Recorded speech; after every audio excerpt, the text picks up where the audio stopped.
There were several services disabled on Ukrainian websites, as well as major banks. However, the U.S. has not responded. We also expect the president to give an update about the flurry of phone calls he has had with foreign leaders, including France's Emmanuel Macron this morning. We know that he spoke with Russia's Vladimir Putin over the weekend, and that did not yield any breakthrough. Nora? All right, we're looking at now live pictures of the president's aide putting his remarks on the podium there. Let's bring in Charlie D'Agata, who is in Ukraine for us. And Charlie, what's been the reaction there about this Russian announcement that they're supposedly drawing some forces back?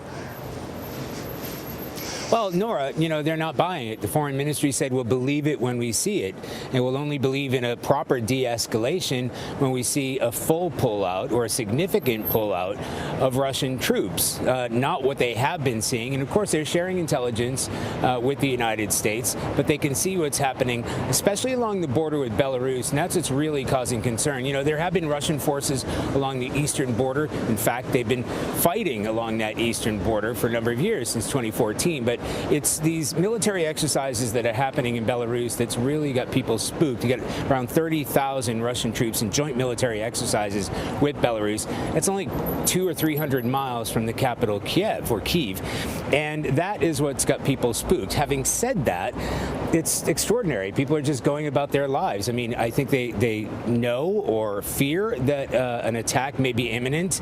They just don't know what the size and scale of it's going to be. Nora? All right, Charlie D'Agata, thank you. Here now, the President of the United States. Today, I'd like to provide an update on the crisis involving Russia and Ukraine. From the beginning of this crisis, I have been absolutely clear and consistent. The United States is prepared no matter what happens. We are ready with diplomacy to be engaged in diplomacy with Russia and our allies and partners to improve stability and security in Europe as a whole. And we are ready to respond decisively to Russian attack on Ukraine, which is still very much a possibility. Though all the events of the last few weeks and months, this has been our approach, and it remains our approach now. So today I want to speak to the American people about the situation on the ground, the steps we've taken, the actions we're prepared to take, and what's at stake for us and the world, and how this may impact on us here at home. For weeks now, together with our allies and partners, my administration has engaged in nonstop diplomacy. This weekend, I spoke again with President Putin to make clear that we are ready to keep pursuing high-level diplomacy, to reach written understandings among Russia, the United States, and the nations of Europe to address legitimate security concerns, if that's his wish. Their security concerns and ours. President Putin and I agreed that our team should continue to engage toward this end, along with our European allies and partners. Yesterday, the Russian government publicly proposed to continue the diplomacy. I agree. We should give the diplomacy every chance to succeed. And I believe there are real ways to address our respective security concerns. The United States has put on the table concrete ideas to establish a security environment in Europe. We're proposing new arms control measures, new transparency measures, new strategic stability measures. These measures will apply to all parties, NATO and Russia alike. And we're willing to make practical, result-oriented steps that can advance our common security. We will not sacrifice basic principles, though. Nations have a right to sovereignty and territorial integrity. They have the freedom to set their own course and choose with whom they will associate. But that still leaves plenty of room for diplomacy and for de-escalation. That's the best way forward for all parties, in our view. We'll continue our diplomatic efforts in close consultation with our allies and our partners. As long as there is hope of diplomatic resolution that prevents the use of force and avoids incredible human suffering that would follow, we will pursue it. The Russian defense minister reported today that some military units are leaving their positions near Ukraine. That would be good, but we have not yet verified that. We have not yet verified the Russian military units are returning to their home bases. Indeed, our analysts indicate that they remain very much in a threatening position. And the fact remains, right now, Russia has more than 150,000 troops encircling Ukraine and Belarus and along Ukraine's border. An invasion remains distinctly possible. That's why I've asked several times that all Americans in Ukraine leave now before it's too late to leave safely. It is why we have temporarily relocated our embassy from Kyiv to Lviv in western Ukraine, approaching the Polish border. And we've been transparent with the American people and with the world about Russia's plans and the seriousness of the situation so that everyone can see for themselves what is happening. We've shared what we know and what we're doing about it. Let me be equally clear about what we are not doing. The United States and NATO are not a threat to Russia. Ukraine is not threatening Russia. Neither the U.S. nor NATO have missiles in Ukraine. We do not have plans to put them there as well. We're not targeting the people of Russia. We do not seek to destabilize Russia. To the citizens of Russia, you are not our enemy. And I do not believe you want a bloody, destructive war against Ukraine, a country and a people with whom you share such deep ties of family, history, and culture. 77 years ago, our people fought and sacrificed side by side to end the worst war in history. World War II was a war of necessity. But if Russia attacks Ukraine, it would be a war of choice, or a war without cause or reason.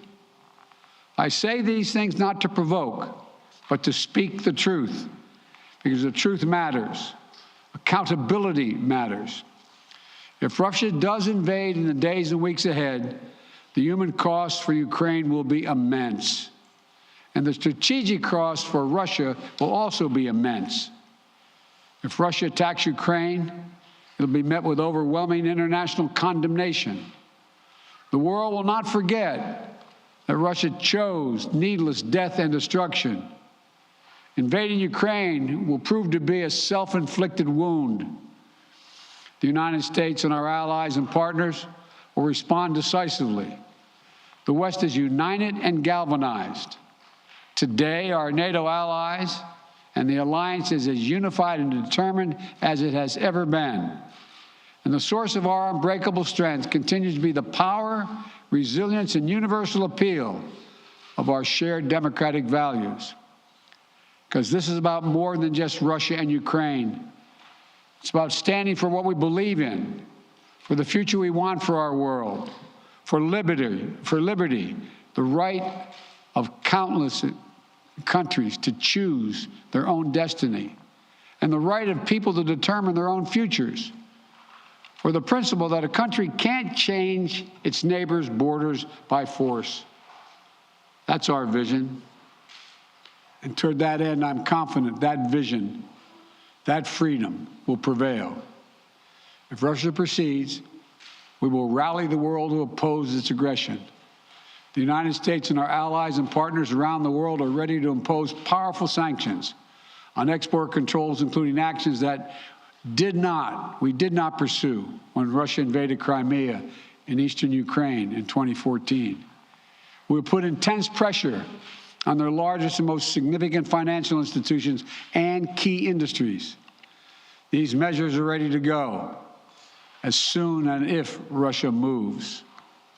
We'll impose long-term consequences that will undermine Russia's ability to compete economically and strategically. And when it comes to Nord Stream 2, the pipeline that would bring natural gas from Russia to Germany, if Russia further invades Ukraine, it will not happen. While I will not send American servicemen to fight in Ukraine, we have supplied the Ukrainian military with equipment to help them defend themselves. We provided training and advice and intelligence for the same purpose. And make no mistake, the United States will defend every inch of NATO territory with the full force of American power. An attack against one NATO country is an attack against all of us. And the United States' commitment to Article 5 is sacrosanct. Already, In response to Russia's buildup of troops, I've sent additional U.S. forces to bolster NATO's eastern flank. Several of our allies have also announced they'll add forces and capabilities to ensure deterrence and defense along NATO's eastern flank. We will also continue to conduct military exercises with our allies and partners to enhance defensive readiness. And if Russia invades, we'll take further steps to reinforce our presence in NATO, reassure for our allies, and deter further aggression. To be clear, if Russia decides to invade, that would also have consequences here at home. But the American people understand that defending democracy and liberty is never without cost. This is a cause that unites Republicans and Democrats. And I want to thank the leaders and members of Congress of both parties who've forcefully spoken out in defense of our most basic, most bipartisan, most American principles. I will not pretend this will be painless. There could be impact on our energy prices. So we are taking active steps to alleviate the pressure on our own energy markets and offset raising prices. We're coordinating with major energy consumers and producers. We're prepared to deploy all the tools and authority at our disposal to provide relief at the gas pump. And I'll work with Congress on additional measures to help protect consumers and address the impact of prices at the pump. We are not seeking direct confrontation with Russia, though I've been clear that if Russia targets Americans in Ukraine, we will respond forcefully. And if Russia attacks the United States or our allies through asymmetric means, like disruptive cyber attacks against our companies or critical infrastructure, we are prepared to respond. But we're moving in lockstep with our NATO allies and partners to deepen our collective defense against threats in cyberspace. Two paths are still open. For the sake of historic responsibility, Russia and the United States share for global stability, for the sake of our common future, to choose diplomacy. But let there be no doubt, if Russia commits this breach by invading Ukraine, responsible nations around the world will not hesitate to respond. We do not stand for freedom where it is at risk today, will surely pay a steeper price tomorrow. Thank you. I'll keep you informed. Well, there you have the President of the United States saying we should give diplomacy every chance to succeed. Also responding to the statement today from the Russian's defense minister suggesting that some of their units may be leaving. President Biden saying, well, that would be good, but, quote, we have not verified that. In fact, our analysts show that those Russian forces still remain in a, quote, threatening position. Let's bring our national security correspondent, David Martin. He is at the Pentagon. David, a couple different things interested me in what the president said. He had a new number for the amount of Russian troops that have encircled Ukraine, 150,000. Tell us what you're learning today. Well, not only is the U.S. not seeing any evidence that Russia is pulling troops back from the Ukrainian front, they are seeing evidence of exactly the opposite. They are seeing Russian units move out of those assembly areas where they've been parked for weeks, and we've all seen them in the commercial satellite photos, bumper to bumper. And now they are coming out of those assembly areas, moving toward the border and dispersing into the field.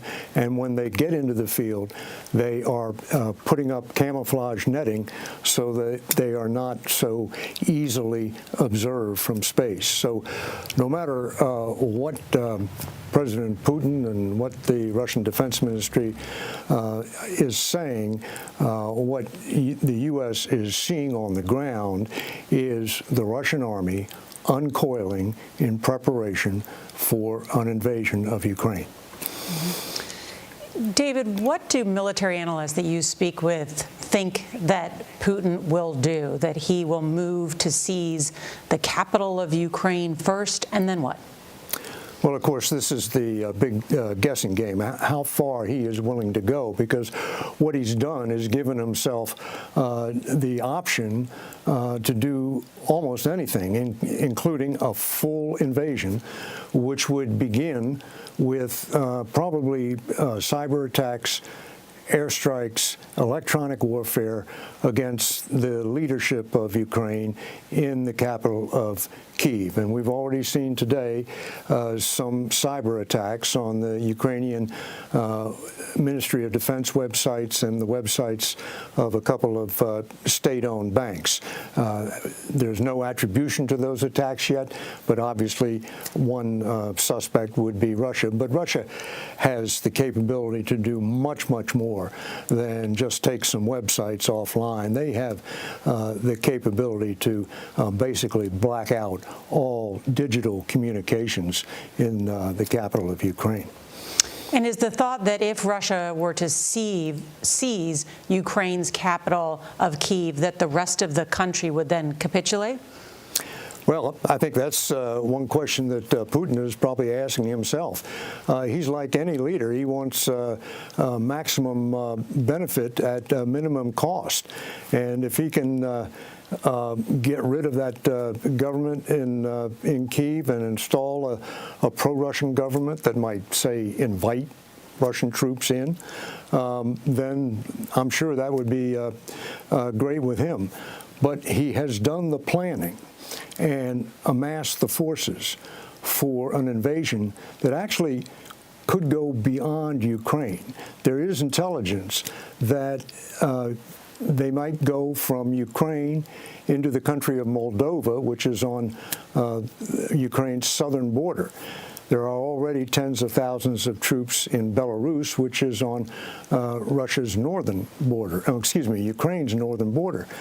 So if Putin goes all out, he could seize control, really, of three countries, Ukraine, Moldova, and Belarus, and bring them back into the Russian sphere of influence and basically take back a good chunk of the Russian Empire that was lost at the end of the Cold War. And I want to put an exclamation point on what you just said, David, because I think that's something new, at least that I'm learning today from our collective reporting here at CBS News, that Putin's ambitions may extend beyond Ukraine, or his immediate ambitions, I should say, and why he has amassed such a huge force of 150,000 Russian troops, that the idea that he could move towards Moldova and Belarus, as you mentioned, of course, the State Department warning all U.S. citizens to leave Moldova just last night.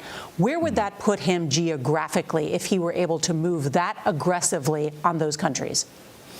Well, it would put Russian troops right on the front lines with Poland. If you look at a map, it just moves his frontier westward, further and closer toward NATO's eastern flank.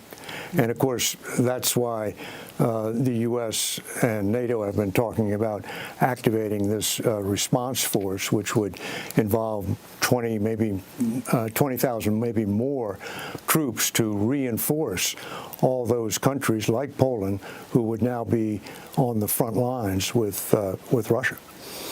I'm going to bring in Charlie D'Agata, who's in Ukraine, in just a moment. But just on that point that you just made, the effort by the United States and others to harden NATO's eastern flank, the deployment of 5,000 U.S. troops, plus the movement of existing Stryker brigades in Germany to NATO's eastern edge.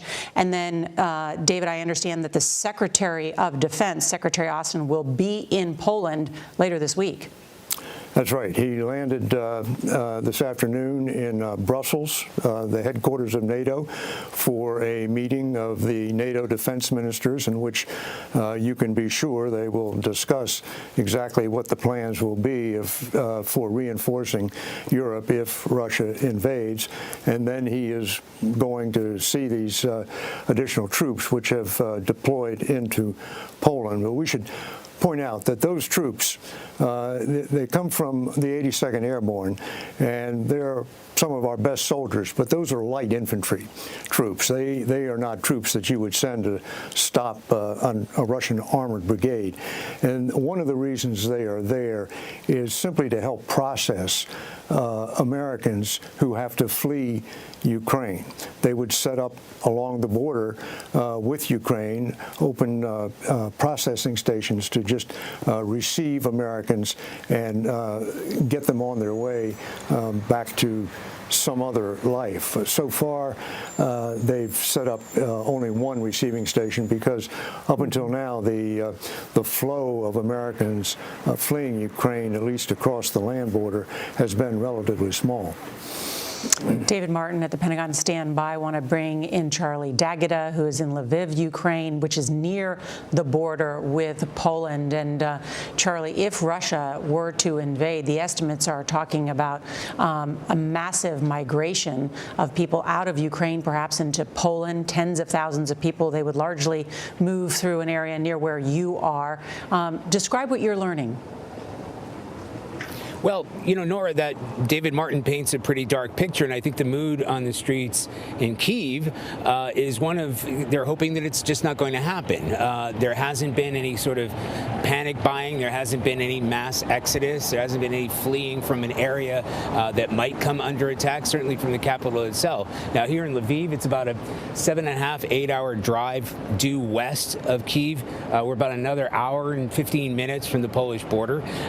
People here are just acting as life goes on. Life is normal. There hasn't been a huge influx of people here. In fact, there hasn't been an influx at all. We've been talking to the people on the street. Have you seen more traffic, more people coming here? We have, however, spoken to a few Americans who have come here. This is where the embassy has now rebased itself. It's thought to be safer. It's thought to be a place because of its proximity to the Russian border and the fact that it is further away from Kyiv, certainly further away from Belarus, any of those areas that might become potential battlegrounds. It's thought to be a safer place for anybody who may be either wanting to come here in order to avoid any of the conflicts, or it gives them the opportunity to cross over into Poland, if that's the case, certainly for Americans. We don't know how many Americans are still here. As far as we know, the airspace is still open. A number of Americans have been able to get out on commercial flights. They know that they've been urged by the State Department and others that now is the time to leave while they still can leave. But in terms of a mass influx, it just hasn't happened. We've been speaking to authorities on the Polish border. They said about 100 Americans have crossed, not much more than that. So, look, everybody here is living day to day, and now hour to hour. They know about this, February 16th date that everybody's been talking about. The government has sort of been downplaying that. They don't want to sow panic on the streets. Largely, they're just getting on with their lives. But yes, if this thing turns, dramatically dangerous, we're going to see an influx of thousands, tens of thousands of people trying to get through here. Charlie D'Agata in Lviv, Ukraine. Thank you, Charlie. Let's bring in our senior White House correspondent, Weijia Zhang. And Weijia, I want to ask you about, I understand that the White House has assembled what they're calling a tiger team to talk about possible responses to all scenarios. What are you learning? That's right, Nora. So even though diplomacy has always been the preferred path from the very beginning, even today, as the president reiterated, CBS News has learned just how clear-eyed the administration has been about the possibility of an invasion. And in fact, the National Security Council put together that Tiger Team effort back in November to begin putting the pieces together in the case of an invasion. There have been several tabletop exercises, planning efforts. There is a playbook that goes through step by step what would need to happen among the various agencies in play here if Russia were to invade. That includes the Defense Department, the State Department, the Department of Energy, Treasury, and of course the intelligence community to get right into action and offer primarily humanitarian assistance and to help Ukraine move forward. But something that the president made very clear today, Nora, was that U.S. servicemen were not going to be fighting in Ukraine. He reiterated that point. He promised that the U.S. would maintain its commitments, its NATO commitments, but said that the troops would not be fighting on the ground. Nora? Yeah, an incredibly important point, and one area where Republicans and Democrats are united about America's engagement.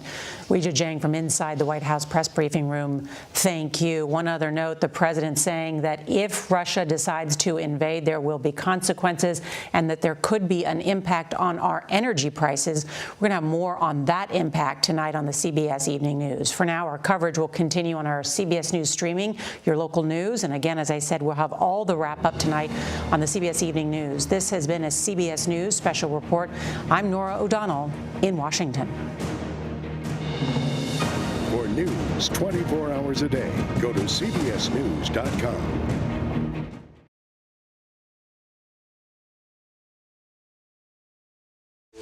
An original CBS Reports documentary. Some Republicans are now accusing companies like Twitter and Facebook of targeting conservatives. They've had unchecked power to censor.